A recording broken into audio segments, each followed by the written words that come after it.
Really? You didn't fire a bullet. You tamed a massive explosion inside a small piece of metal in your hands.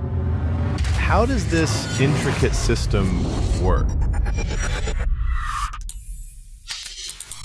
Today, we'll unpack the AK-47.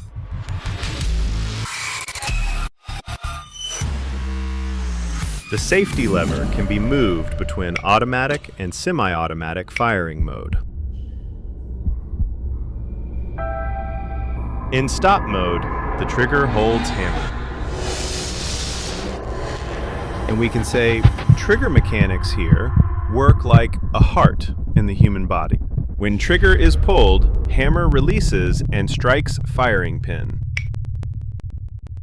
The bolt holds the cartridge in her place, and the firing pin punctures bullet primer. Then the gunpowder ignites and explodes. We see here ignition and explosion. So the bullet is fired in fractions of a second.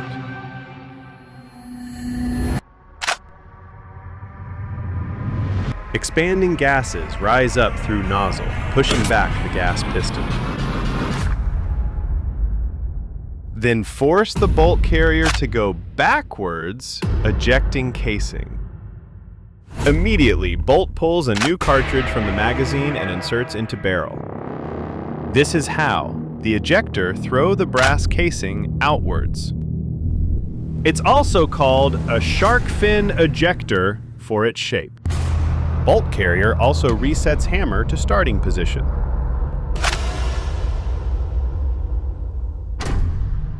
The sear keeps hammer held in place until bolt carrier returns to his position.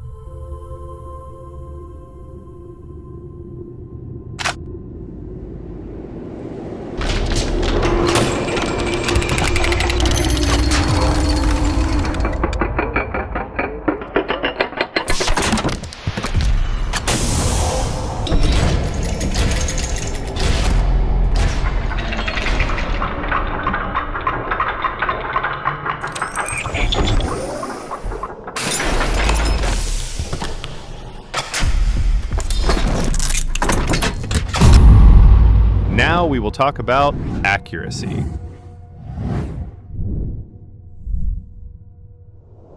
The number markings on rear sight helps us to adjust the aim according to the range of the target. 100 meter with the setting 1. 200 meter with the setting 2.